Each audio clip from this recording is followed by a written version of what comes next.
So I reckon that, though it's too late, but in when we were at the assembly, we used to have what we call executive briefing. We call the governor behind the door, tell us. They have the right to ask, because by the time they finish now, if the Buhari put Akeredolu into the Ministry of Agriculture, or water, what's he going to do there? That's a major fear, really. The round pegs inside the round holes. You know, Dakwa, and I'm happy that we are raising this open floor. Nigerians, look, we've had 16 years of democracy, so to speak, or the above. We should be, at every level, we should be changing into a better, more appreciative and understanding and looking at what the global practice is. Not all this pedestrian thing. A man, a senator sees something to say, president is supposed to send the whole list. When he never asked, these people that we are sending, can we have portfolio? We're not saying this. The reason why we're asking is, please give, so that when we're asking questions, we know whether they fit their roles or not. Those are the things, elevating governance. Not all these.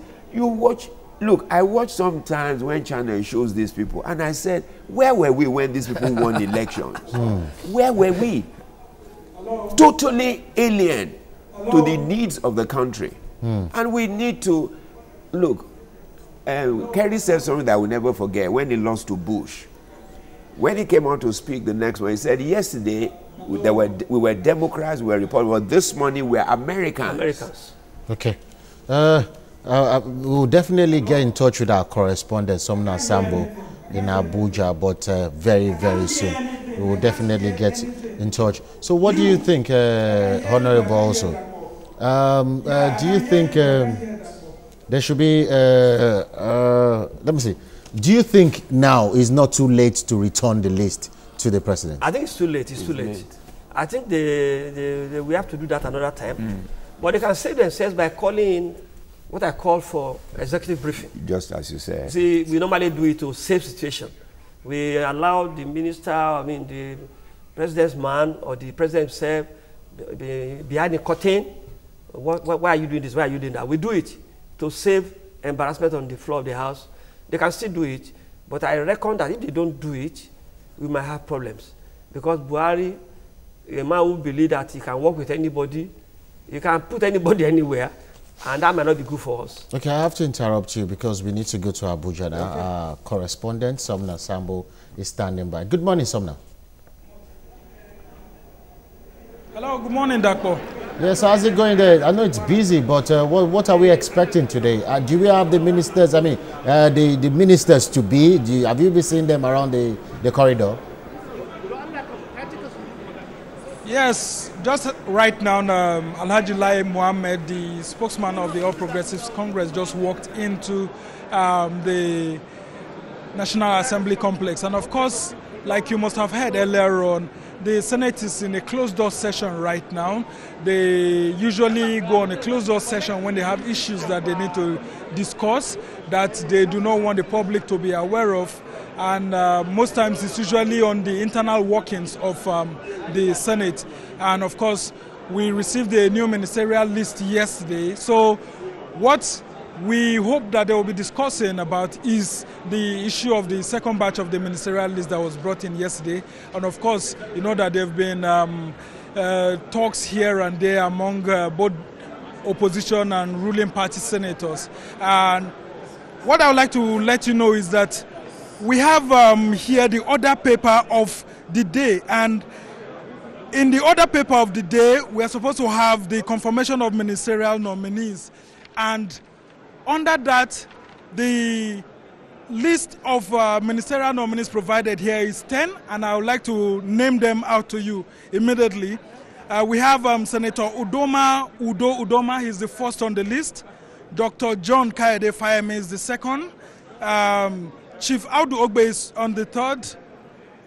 Dr. Christopher Ogbonaya Onu is the fourth. Dr. Osage Ehanire is the fifth. Lieutenant General Abdurrahman Dambazao, retired, is the sixth. Alhaji Lai Mohammed is the seventh. Amina Ibrahim Mohammed is the eighth. And Engineer Suleiman Husseini Adamo is ninth. while Mr. Ibrahim Usman Jibril is 10. Well, I have other people that I want to discuss with here, specifically the presidential advisor to President Muhammadu Buhari on National Assembly matters. And we also have other ministerial nominees, but let me take him first. Distinguished, you're welcome. Thank you very much. What are we expecting from the new list that was sent by your principal, Mr. President, yesterday?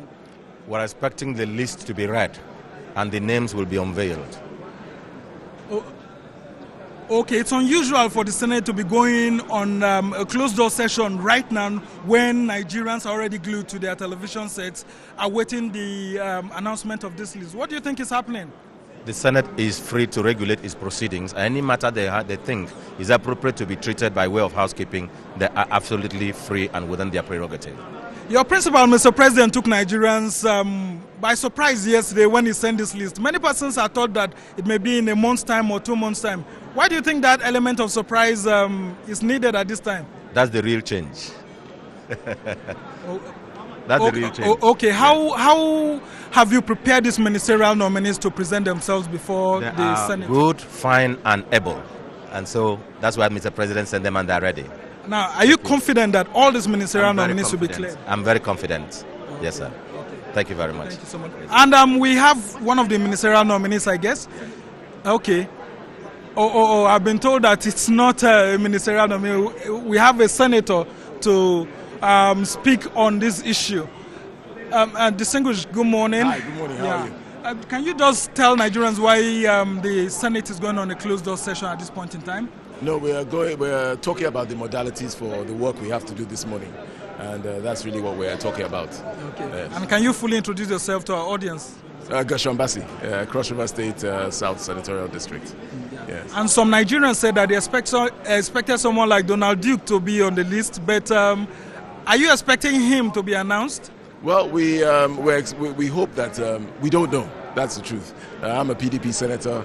I don't know what the villa is going to do. But whoever they bring is a Cross Riverian, and I'm sure that it will be somebody who has capacity. Okay, but Nigerians expected the Senate to be doing its job right now, only for you to be going on a closed-door session. What are so nothing? We finished. Okay, you're yes, true. Okay, okay. So what should Nigerians be expecting quickly? A thorough process, a process that will project the process and project the ministerial nominees in whatever light they want to be projected in. And we will make sure that Nigerians see that at the end of the day, the Senate has done a very good job. Okay, quickly, you're a PDP senator. Will PDP stand as a stumbling block to this APC ministerial list? No. The PDP is too mature. We understand governance and we understand that these are processes that have to be gone through.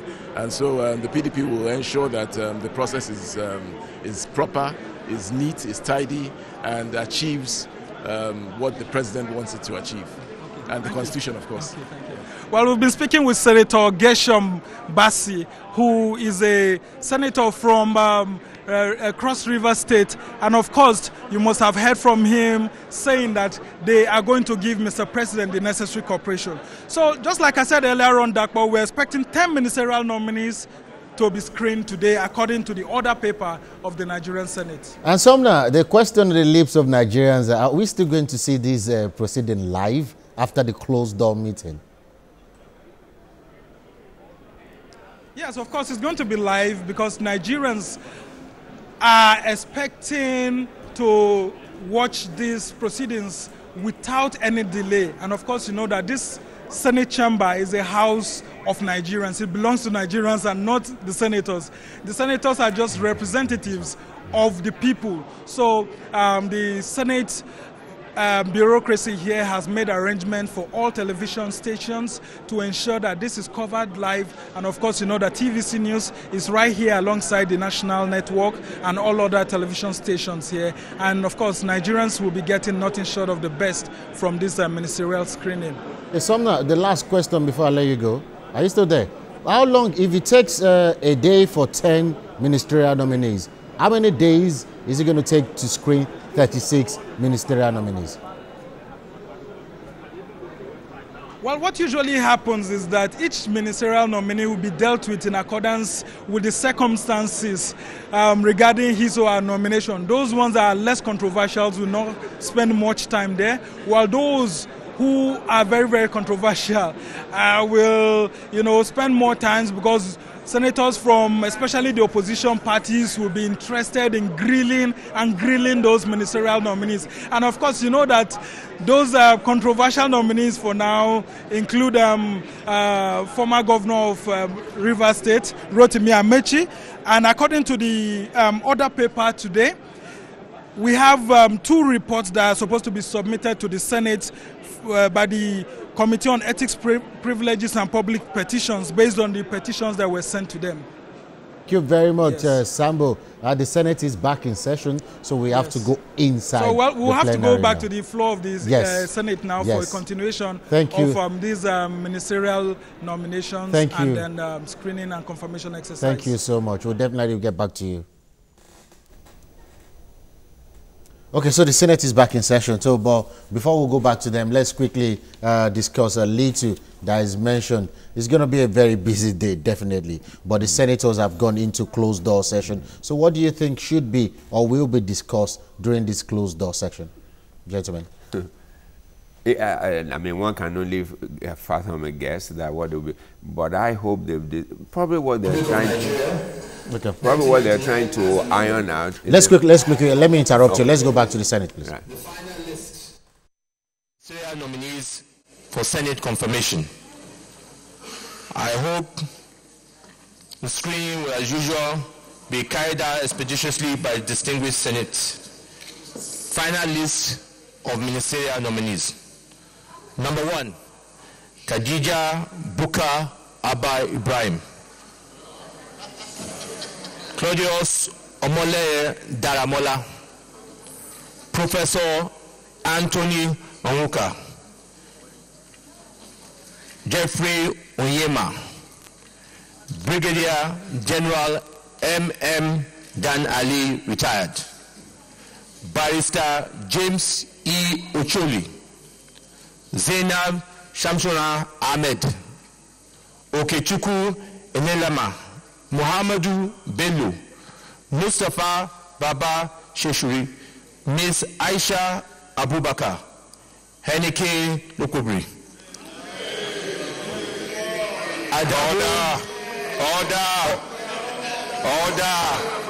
Adamu. Professor Isaac Adewale. Pastor Usani Uguru. And Abubakar Buhari Bawa. Order. Yours sincerely, Muhammad Buhari.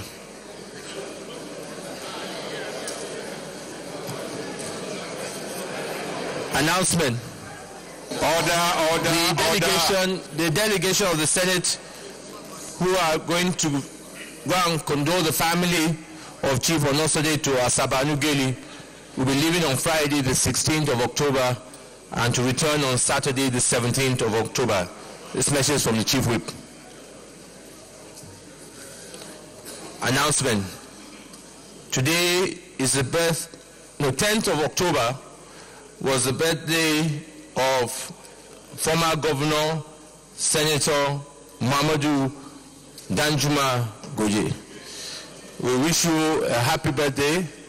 We wish you many more years in good health and long life. Congratulations.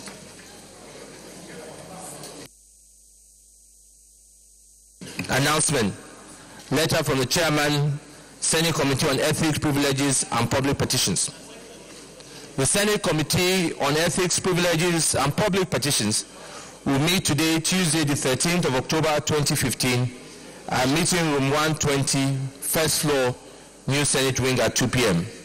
Committee members are advised to be punctual. Signed, Chairman, Senator Samuel Nyau.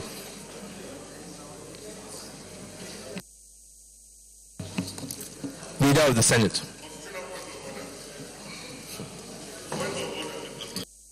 Point of order. Thank you, Mr. President. My name is Distinguished Senator Philip Tanimo Abuda I represent the good people of the FCT. Mr. President, when you were reading the list, I thought I heard you say the last list of the ministerial nominees. Mr. President, if I may take you to section 14, federal character in all federal government appointments. Section 147 makes it mandatory for a minister to be appointed from each state of the federation. Section 299 makes FCT as one of the states, as if it were one of the states of the federation. And Section 42 gives us fundamental human rights, which is against discrimination. Mr. President, I want to come under this constitutional point of order to highlight the fact that there is no ministerial nominee from the FCT, and that because from all indications it looks like this. No, Mr. President, if you may please protect me. The National Assembly, by virtue of Section 299, is the State House of Assembly for the FCT. So I believe that the State House of Assembly for the FCT should rise to the occasion to support this humble request of the people of the FCT. And by virtue of Section 299 also to Section 303, the President is the Governor General of the FCT. So we are pleading and asking that we be considered as fit to be appointed as ministerial nominees from the FCT. This is our plan from the people of the FCT. The Senate has been very magnanimous enough to have said that questions will be, that those who have questions should go to the website of the Senate to submit their questions. My constituents have asked me to submit and to ask this question. So, Mr. President, please, with the kind of magnanimity from the Senate, I believe that we can carry this through, and we can talk to the President to see how he can carry along the people of the FCT. Thank you, Mr. President. DSP. Thank you, Mr. President. Very distinguished colleagues. Let me say that, as valid as the point raised by my friend Philip Aduda might be, but you see, it is difficult for us as a Senate to determine the validity of what he's saying, since the states were not attached to the names. So I think that the best way to determine this is that subsequently we should, in compliance with the Constitution, ensure that names are attached to states. Because as I speak to you now, I'm not even sure who is from Enugu State. I can as well say that Enugu is not represented, but it's possible Enugu is represented. So I figured that might be his own situation. So to resolve this, Mr. President, I will urge that you contact the President of the country that subsequently, or in fact before we conclude this, that we need to know the names of the names attached to the respective states, because each state is entitled to a minister, and the only way we know that this is satisfied is by having the names attached to each respective states. This will resolve not only the problem that's arising regarding my state, but also resolve the one raised by Philip. We'll be able to know whether FCT is there, and indeed whether my state has been represented. Thank you, Deputy Senate President.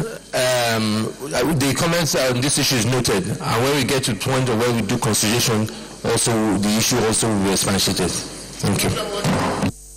Point of order, Senator Ali. Mr. President, my name is Senator Muhammad Adamu Aliru. I represent Kebbi Center. Mr. President, distinguished colleagues, I come under Order 42, matter of urgent public importance. You can read, go ahead. Pardon? Read. Okay. The matter for discussion shall, if possible, be referred to the President of the Senate before commencement of the day's sitting, and the President of the Senate shall refuse to allow the claim unless he is satisfied that the matter is definite and urgent. Mr. President, I described the issue of removal of import prohibitions of rice through our borders. The danger it posed to rice millers, rice farmers, bankers, Ministry of Agriculture, and also Federal Ministry of Finance. The Controller General of Customs just last week made an announcement that he has removed the importation of rice through our land borders, which means quite a number of ships that arrive in Nigerian territorial waters are now diverted to continue to discharge their cargo. Okay. Mr. President, if this is allowed, it will certainly discourage our farmers. It will certainly discourage the millers that have invested. Okay, welcome back. When it gets to the screening proper, we will definitely link up back to the Senate. But for now, gentlemen, we have the list. We have the names in the last batch of the list. Were you surprised? Do you want to take? To be honest, I'm not surprised, except some of them I don't know their names. Let me speak for myself. But for me, I think I want to give this president some measure of space, understanding the kind of man he is, that he will do what is best for our country. What about the issues raised on the floor? The issues of, the senator representing the FCT saying that the FCT is not represented, and he was corrected by the DSP, that's the Deputy Senate President, saying we don't know yet. Yeah, that's true. You know, just as we said earlier on, it beats me that with the gamut of responsibilities or challenges facing us, we are worrying about which state is represented or which definitely the president has said he will cover. And since he has not specified that anybody is coming from any state, we should be patient about those kind of things. The thing that should have bothered the senators in my mind should have been what portfolio that these people are going to be in. That should be a priority. That should be a priority, because the president has said he will follow constitutional spread. So we should take him for his word that he will send in the names to cover for every part of the country. Okay. But what portfolio? What portfolio? Now, what do you think, Honorable? Is that senator might be jumping the gun like the senator that petitioned, is it Ibrahim? Mohammed. Yes. Could he be doing the same thing? Yes. I think he's right. He's representing his people. He decides to ask for their own share of the cake. But what the Constitution says, the share is not even there? No, you should know. What the Constitution says is that every state must be represented. I don't know about FCT. Because if it's FCT, we should be expecting 37. So I don't think that Constitution give a provision for FCT to have a minister. So, for the people of FCT to be represented, FCT is Nigeria. All of us are there. But I don't know what the Constitution says. But what I'm saying is that as a resident of that place, he has the right to ask. And he has asked. Whether I will get it is another matter. On the area of the nominees, I reckon that the president answered part of our questions. Some unknown names. Yeah. Some people who have never been anywhere. Adewale is probably from my state, Osun. Yes. I don't know him. Omoyele Daramola is from Ondo. Omoyele Daramola is Ondo. So these are people who have never been in any serious offices. So I think the president is probably coming gradually to answer our curiosity. But technically, there must be some disappointment for those who speculate. And that's the danger of the press flying the kite. For instance, in Osun. I reckon that some homes were besieged 2-3 days ago. Premature congratulations. People have been drinking and whining some homes. So I reckon that the press in future should save us from unnecessary spendings. Yeah. Because even in Lagos State, we've had people who already thought he's a banker. That's true. So there are names in the dailies that every even day as at now they should be popping champagne. So far, so good. I think the president has brought some names, whether they are young or not, we don't know. But we now know that it's now a blend of fresher and old. And Stellite. And we wish him well. The Senate, they must do a good job. Unnecessary grandstanding should not be there. They should ask questions that will help the nation, that will help us even identify who they are, for those they don't know. But for those they know, for God's sake, they should not bother. But I reckon that senators, like Udo Doma, whether they say it's not going to be bar and go, for those of us in parliament, we know esprit de corps is always there. Yes, sorry. So I reckon they will finish this 10 today, no matter what. Okay, the task ahead, because we will be rounding up soon. Do you want to advise these gentlemen and women that they have the names that have been confirmed now, the advice for them? Because this job, they said, is not business as usual. So what advice? You mean to the nominees? Yes, the nominees, they would be ministers. Look, let me be frank with you. There is no one who will be confirmed that does not know what is going to do. They know. Look, just look at the situation of the country, how things have changed without anybody speaking. I can't imagine any of them get into office and begin. But you know, without anybody speaking, let's use the example of power. There was power some few days after inauguration, and nowadays the houses that used to have like 12 hours now has gone to like 2 minutes. There's no power anywhere. You know, there was an explanation given because through EGMI, I think they lost about 1,500 megawatts or something, and there's still a problem with EGMI. I know those things can be sorted out, particularly when somebody now comes into power that has understanding. I have a feeling that Naiji is coming back, Bathing Naiji. And everybody knows that this is a man this is his forte in the whole, I mean, is a globally known name. So I don't expect people getting, you see, ministers that will come, they will be, as the Honorable said, to prove their mettle. That look, we know these things, that we are good and we can do it with a good leader that gives them the latitude. We will then see the best of these people and what Nigerians can expect. Okay. That's my thinking. Honorable, on your part, what advice do you have for them? My advice to them is to go out there, hit the ground running, and achieve. They have a captain. The president is the captain. The captain of a team dictates the playing pattern. And the president is a no-nonsense president. Corruption is not there. And Audogbe, the oldest man there, should play a balancing game and keep sanity in that cabinet. Gentlemen, I want to thank you because we need to go back to the Senate now. So thank you very much, Honorable Bola Omishore, and also Dokun Aidedeji. Thank you very much, gentlemen.